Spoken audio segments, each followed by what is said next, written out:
Welcome to this new HTML5 lesson. In today's lesson, we will continue our talk about the HTML forms, and in today's lesson, we will learn about the new form input types that were added by HTML5. And this is a list of the new input types that were added by HTML5, and the next slide shows us the new attributes that were also added by HTML5 to help us work better with these new input types. Let's go to Notepad++ and start working. I have started a new project, named it dateandcolor.html. In the title I have this title here, new HTML5 forms input types. Then I added a body tag, and in it I have a form with the field set and a legend, and I have inside this form two texts and one password text box. I'm gonna come here and add the following. I'm gonna say email, then come here and say input, okay, type equals email. The email input type is very similar to the text input type. It allows the user to enter an email address into a text box. Alright, and here I'm gonna say the following: name equals email. Alright, and come here and close my email tag and press Ctrl S to save the work. Go to the run and launch in Chrome. And this is my email. It looks just like this here, so I can enter, for example, some information. I'm gonna say Muhammad, and come here and say Ali for the famous boxer, and I'm gonna just type some password, and here I'm gonna say Ali at email.com, for example. Alright, that's the email input type, and it's new with HTML5. Alright, the power of the email tag is when it is used in mobile devices such as mobile phones. Usually mobile phones recognize this input type, so they add the .com and the @ symbol to the keyboard. Now when we add the required attribute, the browser will give an error if the user did not enter a valid email. Let's come here. I'm gonna add a line break and click enter. Come here and say input type equals submit, and come here and say value equals submit. Alright, so let me close this, and I'm gonna come here and say required. Alright, and the required attribute is a Boolean attribute, so you can turn it on and off. So I'm gonna press Ctrl S to save the work. I'm gonna go to the run and launch in Chrome. And here I'm gonna say again Muhammad Ali, and say here Ali, and enter just some password here, and I'm gonna skip this and click submit. And here it's giving me this error message saying please fill out this field. And it doesn't have to be in the email field only. Let me shrink this down actually, and come here and say required as well. Turn it on here as well. Alright, and turn it on here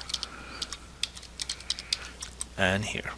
So basically I'm making all my text boxes required. So I'm gonna press Ctrl S, go back here, refresh. Alright, now if I skip here, it tells me you gotta fill out this, so I'm gonna say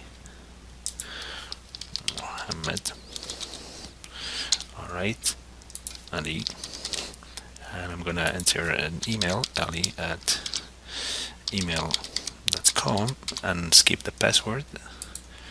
It's telling me to put a password. I'm gonna put a password and click, and now it works. Of course, this is a different process to click the submit button and to send it to the server. That's a different process which we will not cover in these lessons. Alright, I'm gonna minimize this and come here. Let me push this for readability. Alright, I'm gonna now work with the calendar. So I'm gonna do this, add line breaks, and come here and say the following: birth date. Alright, now I'm gonna come here and say input type equals date, and come here and say name equals date as well. Okay, and come here and close it. Alright, so when I set the value of the type attribute to date, HTML5 gives me a calendar. Let me press Ctrl S here, go back to my page, refresh it, and here I have a calendar. So when I click here, I have full calendar here. And now with HTML5, we do not need to write JavaScript code to display a calendar. All we need is the input tag and set the value of its type attribute to a date. As simple as that. You see how easy it is now?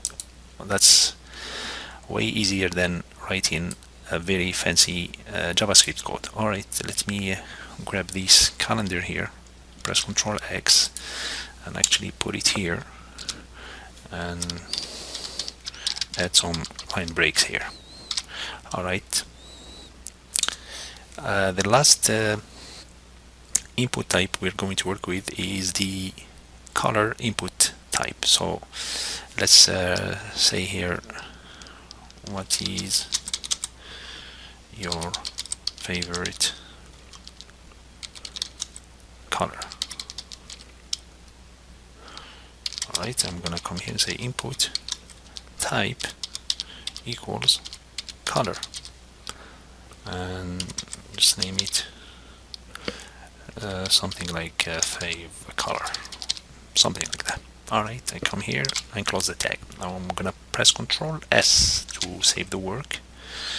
Actually, before I do that, let me add also line breaks. Now I press Ctrl S again. I'm gonna go back here, refresh my page, and there is my color input type. And this color picker input was introduced by HTML5. So the input color allows the user to select a color. Again, with the color input type, we no longer need a complex JavaScript color picker. A simple line of code like this one here will do the job for us, as simple as this. Alright, there are certain attributes that I wanted to share with you, and this attribute is the autofocus. So if I come here and say autofocus, alright, which is this one, and it's also another Boolean attribute, you can turn it on and off. And I'm gonna press Ctrl S and go here, and let me refresh the page. And once I refresh the page, you saw that the focus went to this first name text box because I added it here. And basically the autofocus sets a focus on an element upon the page load. And again, this is also accomplished by using HTML5 code. We no longer need to write JavaScript code for this functionality. Finally, the last attribute I wanted to share with you is the autocomplete. Alright, and I'm gonna press Ctrl S, go back here, refresh my page. Okay, it sets my focus here, and watch now when I type M, it remembers Muhammad, and when I type A, it remembers Ali. Now I'm gonna just throw something here, and when I type A, it's gonna remember Ali at email.com.